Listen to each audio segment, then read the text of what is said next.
Glad you can join me on the third part of my Makeblock XY plotter makeover, where I machine some parts and add them where I see fit. And last time we visited the limit switches. We got the limit switch for the main axis, and now it's all about the limit switches of the top slide.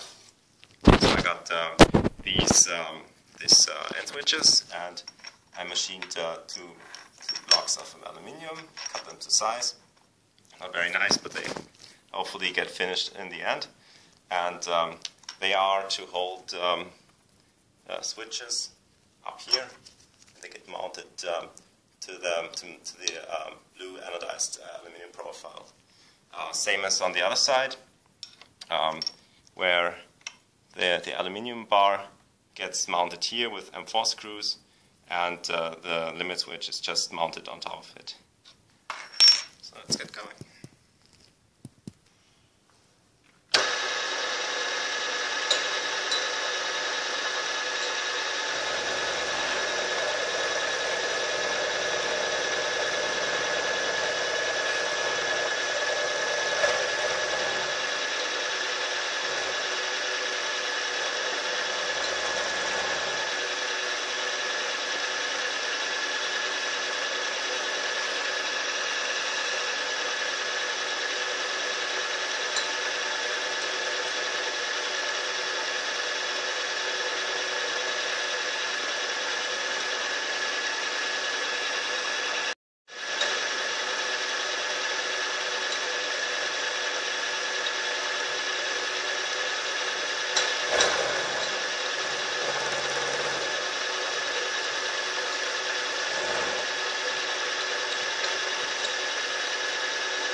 Now remember, this doesn't have to be super precise.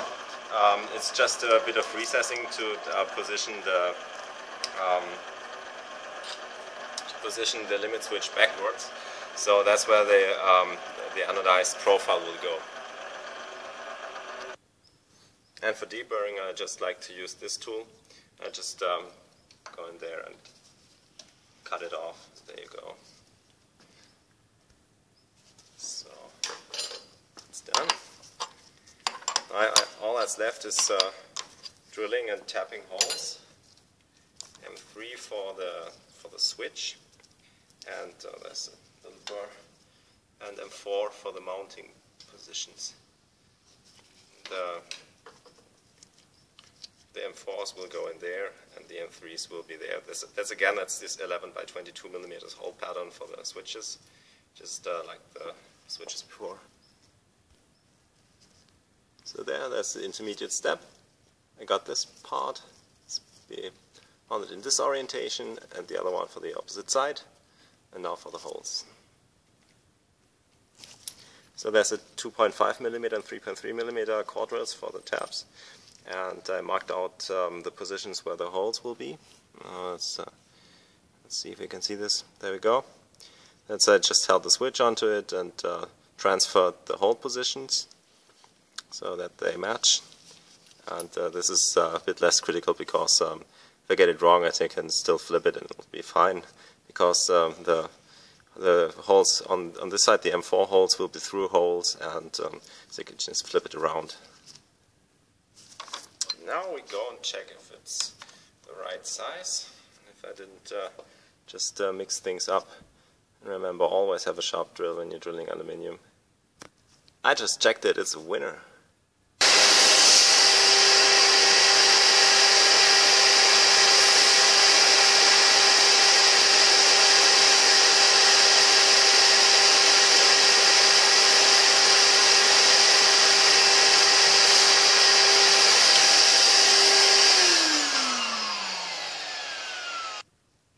On to the M3 tapping. So now I'm tapping these M4 holes, and what I actually found quite handy is that you can use a sponge, and now there's all the particles in the tap, and you can just roll it over and it literally grabs onto all the fine particles, and you got a nice clean tap again.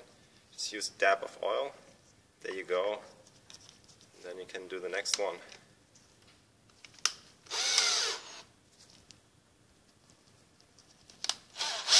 Again. By the way, that tap doesn't penetrate deep enough, so I gotta go in there with a longer one. They are all nice and clean. It's just a matter of oops. That's what happens when you try to show things. Just go in there, and then it's clean again. Now that's another hole. Maybe I can do this on camera. I'm not in view. Okay, so. Let's try this.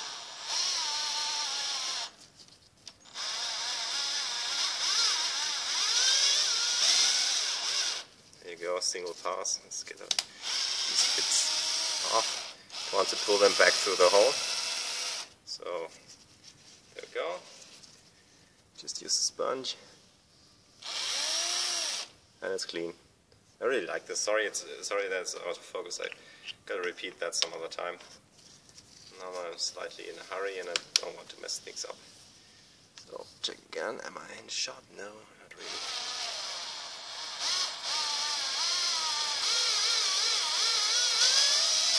There we go. Remove the crud.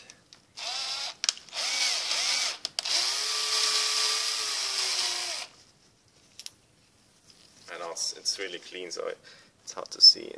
Let's do that. It just draws over and grabs the fine particles. There we go, the two pieces drilled and tapped. I eventually opted for just 3.3mm through holes for ease of construction, and then just put in machine screws and nuts. So ultimately we're gonna have ourselves a switch in here in this position.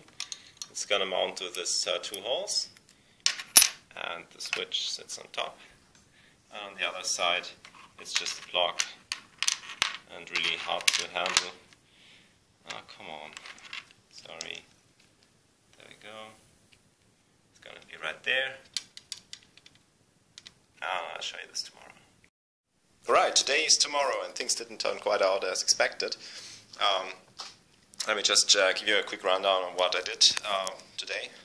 So I started by mounting the two limit switches for the cross axis, one here and one on the left side. But as it turned out, I'm only using 3 linear slides, the linear bearings, and of course this side is missing the reference post, or the reference surface on this side where it would contact the switch. So I put the switch up here, and additionally I wanted to have this area for the tool head to go there, and therefore it would have to be clear, and as you may recall, there's a belt going from the one side on the other that was centered, and so I moved the motor outwards and hacked it in more or less, because yeah, it interferes in every way you can think of. But now I'm rather pleased, and you can see where the belt will be going, and this also leaves enough space here to put the tool head and an optical assembly or whatnot. We'll see. So I looked around and I found a few bits and pieces of aluminium. I machined that one yesterday just to clear the edges, to tidy up the edges, and I got a few cut-off pieces. But that wouldn't do, so I looked around and I found this 19-inch rack panel, which we won't be using anymore. And from this I will cut a piece 146 by 120 millimeters and drill some holes. Also, I lowered the belt positions for the main axis. Those are now down 1 notch, equaling 8 millimeters. And first I thought, well, I just have the tool on top here, and then, geez, what was I thinking actually? At some point I just moved the objects back and forth a bit and thought how I'd attack the problem. And what I ended up with is several constellations. One was the linear bearings oriented 90 degrees, so they would be vertical, and then mount the plates with the bottom 2 holes, which would give me the maximum clearance here. But yeah, I don't have thick enough material to make through holes, make M4 tapped holes. This is 6 millimeters, and it's not wide enough, and when I rotate it around, it's also too small, so that wouldn't do any good. So this would have given me the maximum clearance inside for the optical head, but I can also rotate these upwards and have a plate sit on top there, or as well rotate them downwards.